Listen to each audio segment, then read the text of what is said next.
Hi everyone, in front of me I've got MOTOROLA Moto G30 and let me share with you how to update the apps on this device.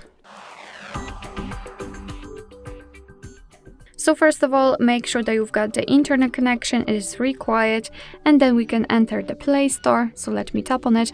Of course, you will be able to follow my steps if you've got your Google account added to the device or you will sign in.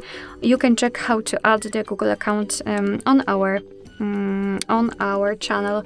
Simply find a proper video. So all we have to do is to tap on the circle in the right upper corner, which is our account, and tap on Manage Apps and Device. Now let's tap on Manage right here. And as you can see, this is the list of all installed apps, so just tap on Updates Available. And in my case, I've got 35 updates pending, so 35 updates to download. Of course, if you want, we can mark all of them. If not, you can just find the options the apps you'd like to update. So let me choose Google Chrome, maybe Messages and Google Maps, and tap on this update icon in the right upper corner. And as you can see right now, your device will download the updates, and after that they will be successfully installed and the apps will be automatically updated.